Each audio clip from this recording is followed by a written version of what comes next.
We all kind of gathered around the peat fire. They showed us how they, take peat out of the ground, which was used to heat homes. There was kind of a storyteller there, like you would have had it in your family. And so it's kind of getting this sense of being in the 1840s. Stories That Live in Us is a podcast that inspires you to form deep connections with your family, past, present, and future. I'm Crista Cowan, known online as the Barefoot Genealogist. I've spent my whole life discovering the power of family history, and I know that sharing the stories that live in you can change everything. My guest today is Kyle Betit. Kyle and I have been colleagues at Ancestry for years, but my favorite memory of Kyle is a trip that he and I took to Ireland together. I have Irish roots, and he was the tour guide along with a bus full of people. And it was a trip I will never forget because he is a brilliant storyteller and an incredible genealogist. So I hope you enjoy my conversation with Kyle Betit. So Kyle, thank you so much for being here. I feel like I haven't seen you forever. It's been a while. Yeah, a few months. So I'm excited to have this conversation with you. I don't think I have ever heard the story of your entree into family history. So I would love to hear that. All right. Well, thank you very much for having me. Yeah. It's great to be with you to reminisce and talk about my story and the stories of clients and of Ancestry. So my start in genealogy was really when I was about 9 years old. And I blame my grandmother for the whole thing, really.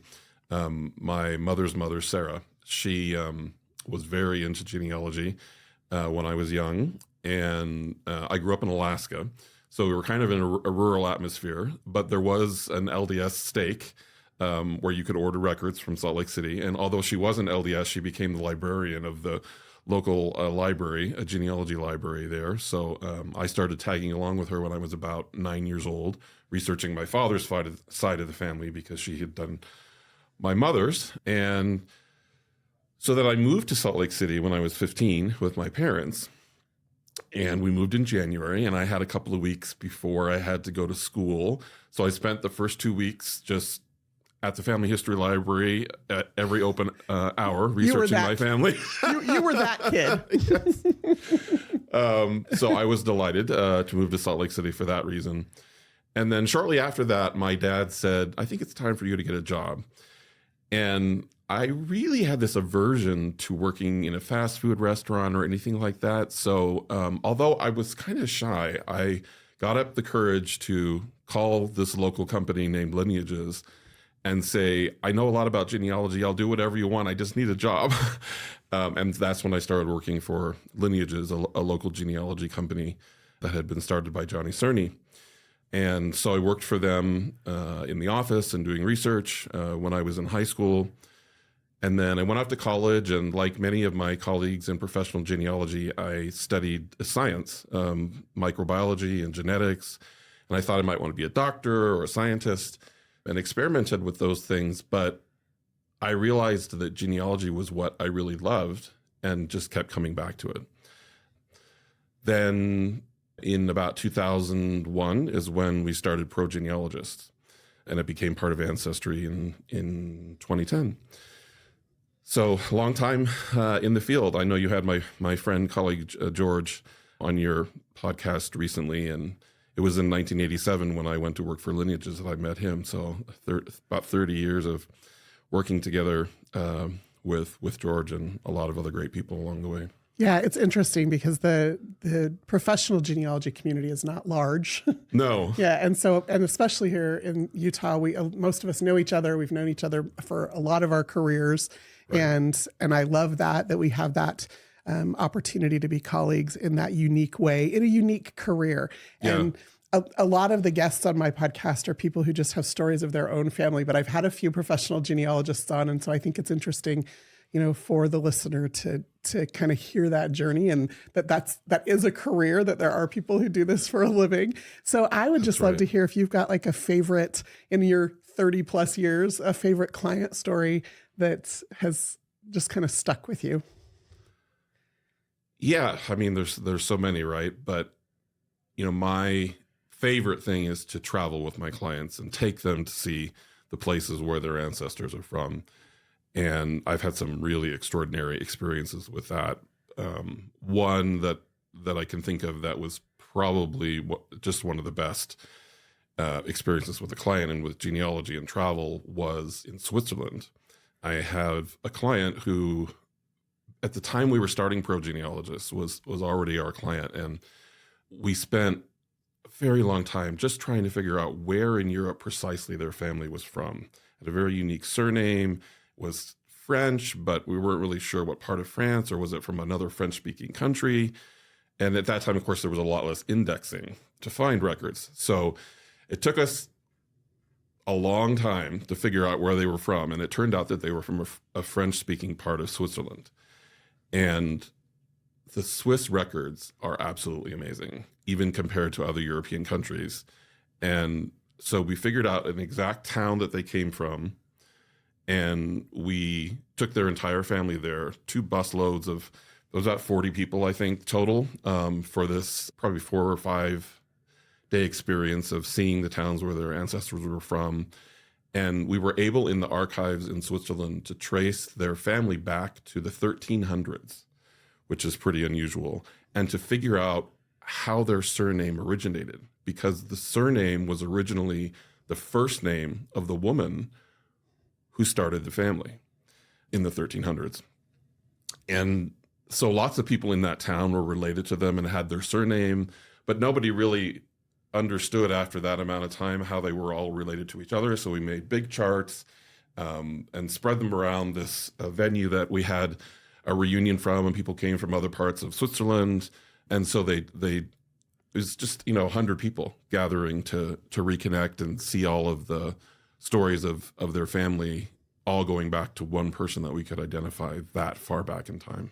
Wow, that's amazing. And it's interesting because you have this client and their interest and their willingness to go on that journey. And I don't just mean the trip to Switzerland, but like that whole family history journey, and investing the time and the money and the effort into making that discovery brought 100 people together and helped kind of restore some identity to maybe even some people that had lived in the village all along. Exactly. Yeah. They had never left, but they really had no idea when it started, or they knew other people had their name, but they thought, I'm not really sure if we're related, but it's back 10 generations, right? So yeah, it was absolutely amazing. And as a genealogist, when you do that much work and get that involved, you almost kind of become part of the family, which is awesome. And so you have those same experiences they're having as you go along too. Yeah. Wow. That's amazing. So, there are probably dozens of client stories you could tell, which I someday may need to hear more of. But I think today, just because, this is your first time on the podcast, notice I said first time. That means there may be more. Excellent. Well, this is a great opportunity. I would love to hear just one of your family stories. Do you have a favorite family story? Yeah. As a professional genealogist, it's interesting because I think it's, like the shoemaker's kids that don't have shoes, in a way that a lot of us kind of stop doing very much research on our own families. And that happened to me for a while. But as Ancestry has indexed more and more records, I find myself going back and doing more research, because now I can find more and piece things together. So I actually have found some interesting things lately. And my own surname, BT, is how we pronounce it now. Although, we had a family reunion probably 10 years ago, and we took all the oldest members of the family, this was in Vermont, and asked them how they pronounced their name. And there was 5 different answers, even among the family. So I never really get very upset how anyone pronounces my name, because it's French and it just gets butchered. So originally our family came from Normandy to Quebec. And so a couple of years ago, we started expanding our heritage travel program into doing virtual tours, where either basically you don't have to physically be there in order to experience this place that your ancestors are from, because there's somebody there with a camera who's showing it to you. In this case, I was there in France, but there were about 100 members of my family, again, who were, dialed in through Zoom to this experience, about 3 or 4 hours experience of the town, the parish, the area that our ancestor came from in Normandy, who went to Canada in the 1750s.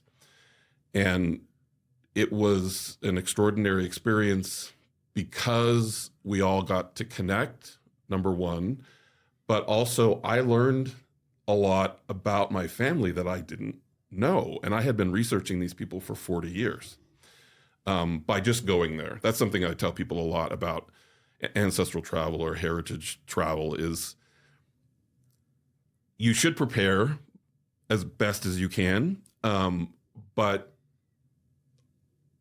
things happen just because you go there.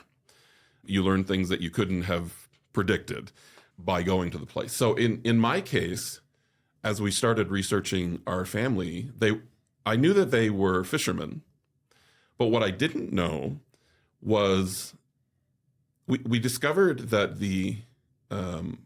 my family was buried inside the Catholic Church that they went to, whereas normally you'd be buried in the churchyard around it, which means that they were basically local gentry. And I was really surprised by this because they were fishermen. But the reality was in this Granville area of Normandy, everyone was in the fishing industry, where they were going to Newfoundland and other parts of Canada to bring back, there was a whole industry around this. So they were kind of minor nobility, which completely surprised me. And then as we looked at the records, I had a local French genealogist help me with looking at more records in the archives there. And I knew what parish they were from. I'd known that since I was 10 years old, but I didn't know where in the parish. And we were able to find this road, which was basically a little settlement within the parish where we could say, yes, this is where they came from.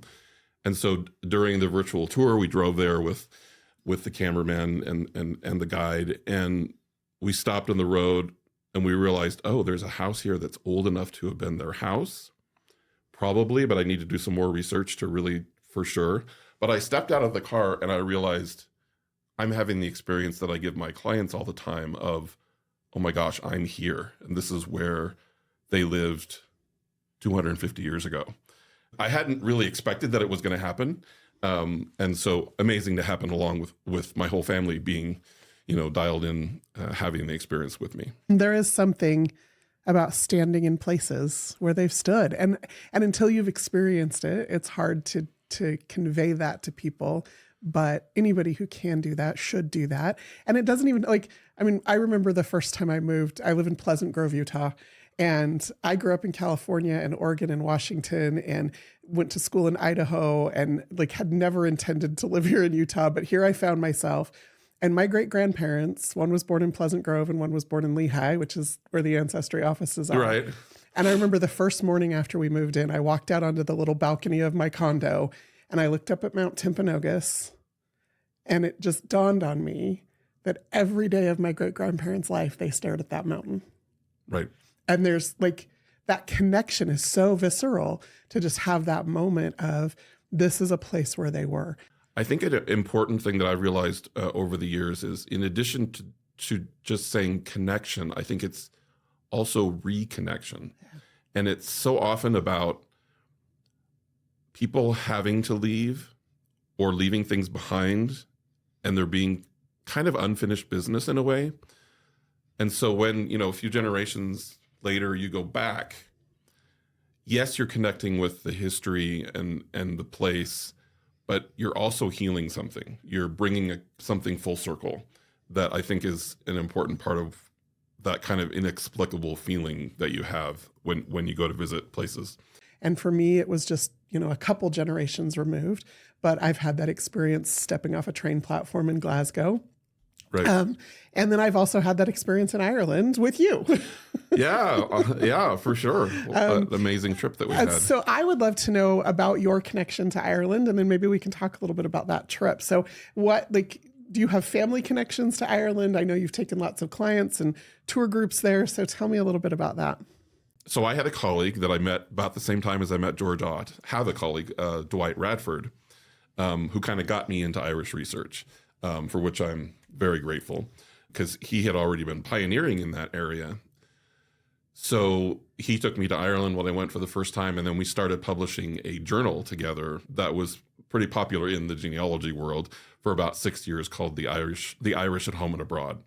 So I kind of just immersed myself in Irish research in order to be able to help clients in a part of the world where records have been destroyed many times, and the sort of strife that exists in Irish history between Catholics and Protestants and the British and the native Irish has meant that it can be much harder to trace people there. But I really got fascinated by that whole history of conflict and religious division. And I personally have ancestors on both sides of all of those conflicts when you look back a number of generations, which for me was fascinating to know these people were really deeply in conflict, and yet I'm descended from all of them. And so that's kind of how I got involved in Irish research.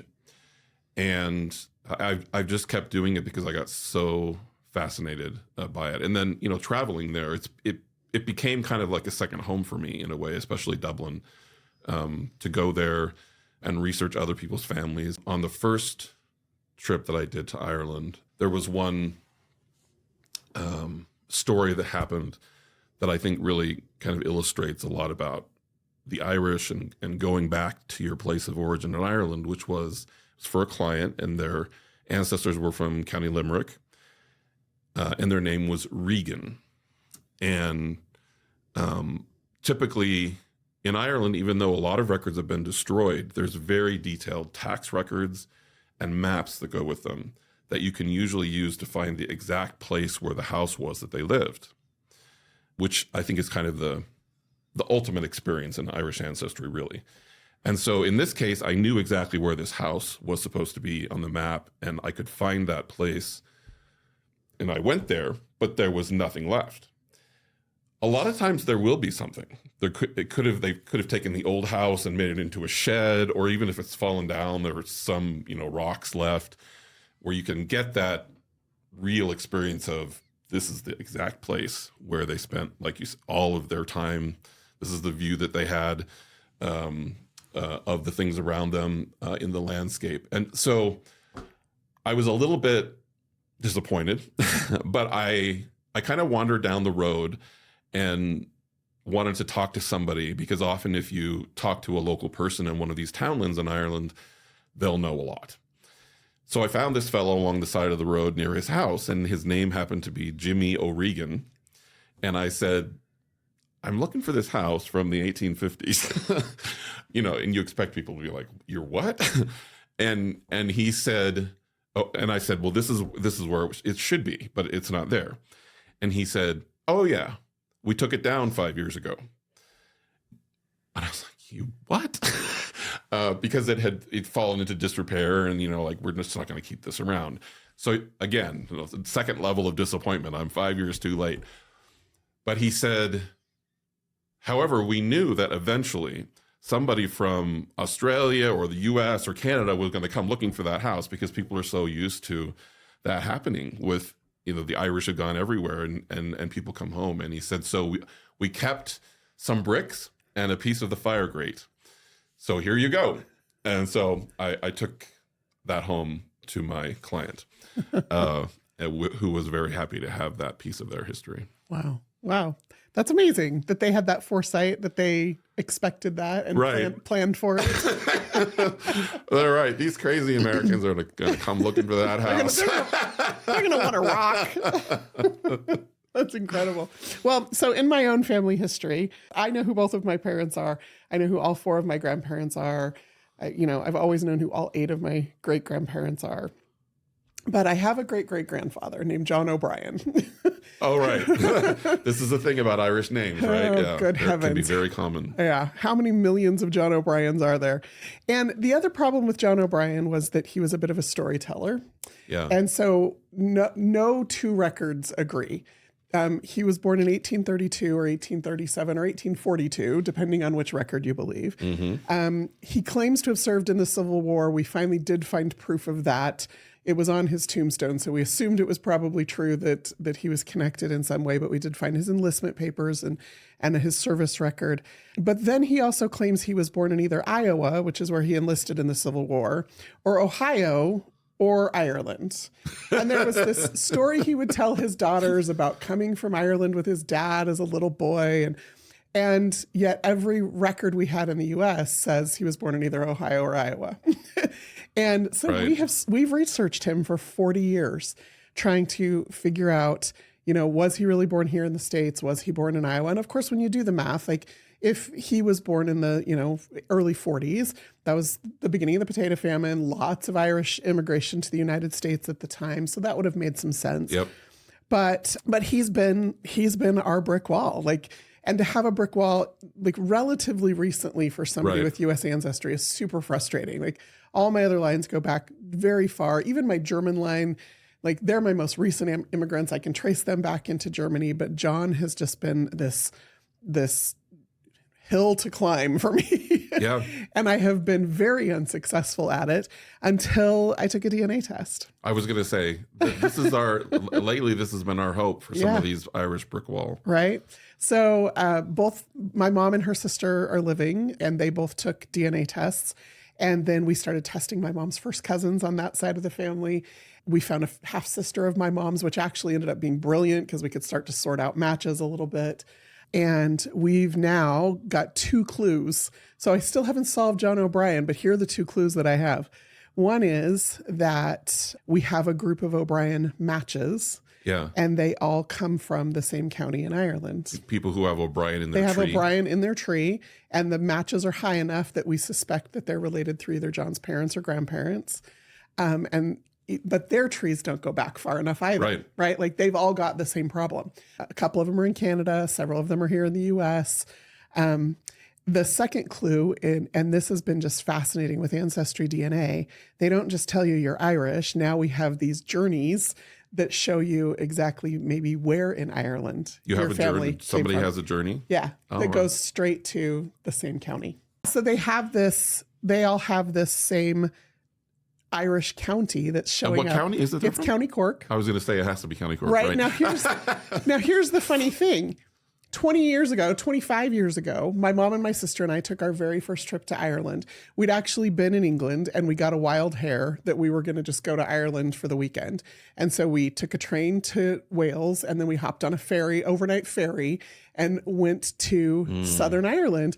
And it was just because that was the easy place to reach for the weekend, not because we knew where in Ireland we were from at the time, but we ended up in County Cork. And that's where we spent the weekend. And so now here 25 years later, to have that DNA confirm this is where we think John probably is from. And we still haven't figured out who his parents are or where exactly he was born, though I suspect it was Ohio. He liked the Irish story. He did. To have a connection again to a place is just so impactful and so meaningful. And so then several years ago, to have been able to take that trip with you and that tour group that we went with, and to visit some of those same places again with a family history lens was a very different experience than a weekend with my mom and my sister shopping. So tell me a little bit about how you put that trip together, and if you have any memories from that particular trip, and then I can share a few of mine. Yeah, awesome. That was kind of early in our program to bring heritage travel more widely to our clients. And so we partnered with a tour company for these group tours, and I think we probably had about 25 people or so on that tour. And so it was a great way to pair having a genealogist and other history, culture, heritage related elements in a tour with a group that kind of made it more affordable. But each person could have a certain amount of connection with their own personal family history and the places where they came from, because we kind of covered 3/4 of the island in those 10 days. And I think some of the things that are most impactful to me and to clients are the places that are kind of designed to take you back in time. In addition to visiting any specific like house or street or church your ancestor might have been associated with, on that trip we went to the Cove Emigration Center and we went to the Dan O'Hara homestead in Galway, and both very good examples of this. In Cove, they have set it up to give you such a detailed understanding of what it was like to leave Ireland and what people went through in different time periods, what the ships would have looked like and the conditions were, and how people would have lived in Ireland before they left and where they went in America and other places. And then, over in Galway in that Dan O'Hara homestead, where, we all kind of gathered around the peat fire. They showed us how they, take peat out of the ground, which was used to heat homes. There was kind of a storyteller there, like you would have had in your family. And so it's kind of getting this sense of being in the 1840s at the time of the famine to see how people really lived. So those kind of living history opportunities, I think, are an extraordinary part of a journey like that. Yeah, I agree. I think for me, there's something, we talked earlier about walking in the footsteps of your ancestors, but I remember sitting in that John O'Hara home and that smell of that peat fire is so distinct. And it has become a core memory that I associate with Ireland, is that smell. And again, that's something you don't get looking at a video, as great as it is that we have that technology, but actually being in that space and having that experience, that was really impactful for me. And then, watching them do the demonstration of cutting the peat and the cold and the view and the mud and that, it becomes this very visceral experience where you can almost put yourself in 1840 in the place of your ancestor. And I think that's important. And that area where that homestead is, and the Connemara, it's like the Wild West of Ireland, and it's just such extraordinary landscape. Yeah, but I agree with you that there really isn't a substitute for going there yourself and experiencing with all your senses what that place is like. And it even, I think, helps you with your research, because you really understand more about the context of what you're even trying to find, or what life was like. What records would there be? Why would they have kept them? Why would they have been destroyed? What records wouldn't there be because of how they were? I mean, you just get such a context for being able to go back to your research in a library as well from being there physically. Yeah, absolutely. The Cove Museum was a great experience, but interestingly enough, one of my favorite things from that entire trip was the Dublin Museum. Sorry, I forgot to mention that immersive museum, experience. It's all very, 21st century, very interactive, very multimedia, but they have put such thought and such care into every one of those displays to help you understand the lives of these people and the choices that they made, sometimes voluntarily, sometimes forced to make. Right. Again, that was just a really impactful experience because of the broad perspective that it provided. And when we're researching our family history or looking for stories about our ancestors, it's not very often that you find a piece of paper that tells you the story of your ancestor. Right. But when you can understand the lives of people who lived similar to them, it gives you the story because of that context. And I think that's what that particular museum did for me, was it helped provide this sweeping context for the Irish experience, such that I then had greater understanding for my own ancestors. Yeah, the story. Yeah. Well, I could probably sit and talk to you for days. For sure. And we may need to have you come back and tell more stories. But before we go, I would just love to know if you have a hope for the future, whether it's the future of family history or heritage travel or your own family history. What is it that you kind of look forward to? Yeah, well, I think my hope for the heritage travel space is really that it continues to grow in a way that's diverse and in a way that's helpful to the world, by diverse, I mean,